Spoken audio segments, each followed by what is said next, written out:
I have a record. I recorded a song called "Where Do We Go From Here," and it's from my El Guerrero Negro, as the Spanish speakers would say, but I say El Negro Guerrero, which means the Black Warrior.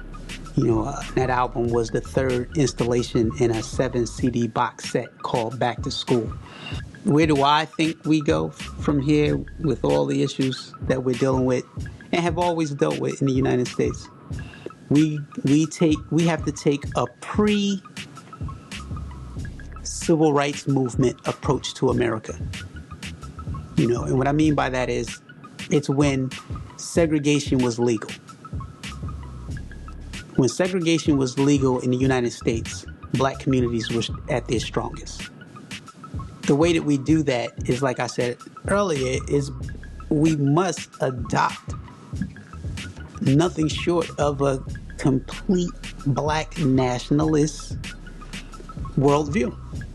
And until we do that, we're going to be in this space. Consider this for a moment, because, people will say, okay, black nationalism, you don't understand what black nationalism is, Black nationalism is when your mission is the sustenance, preservation of black people. When that's your goal, that's your aim, first and foremost, the sustenance and preservation of the group to which you belong. What group on this planet don't do that?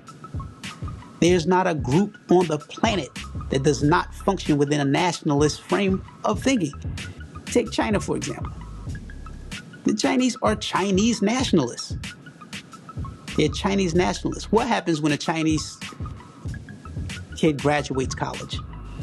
When they come to the United States, they graduate college, they go back to China. They set up businesses there, or they man businesses in China. India, same thing.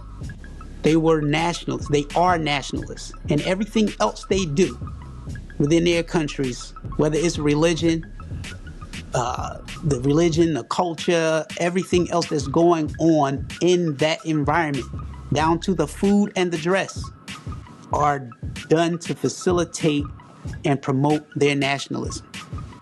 When you're a nationalist, whatever religion you adopt, that religion is only as good as its ability to serve your nationalist mission, goal, and aim.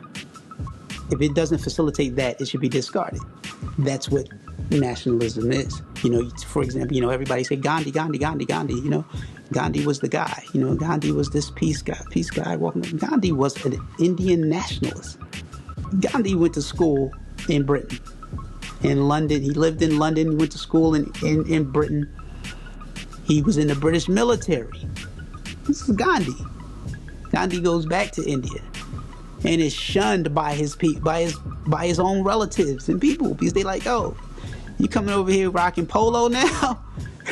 Like, yo, you rocking polo? You one of them now, huh? And Gandhi changed. In that moment, Gandhi, one small example, one of the things he did as a nationalist, he vowed to not wear any clothing that was not made by Indians. That's when Gandhi started wearing the Indian garments. And that one move triggered and established in India the biggest textile movement that India had ever witnessed in its history. Now just imagine if Martin Luther King would have delivered the I Had a Dream speech in Washington with all those people down there, 1 million people down there, and he said, I'm not wearing any more clothes, and just took off the clothes. I'm not wearing any of these suits, any of these shoes, socks, shirts, unless it's made by black people in America, by Africans in America. I'm not wearing it. That would have created a clothing industry in the United States, a black-owned and fueled-operated, textile industry. But it doesn't happen because we've been trained to view nationalism as some anti-everybody else kind of movement, while everybody else are nationalists. Russians are Russian nationalists. The Japanese are Japanese nationalists. It's what it is. That's what the flags are. But yeah, that's what my belief is. That's what I believe we have to do to to abate this.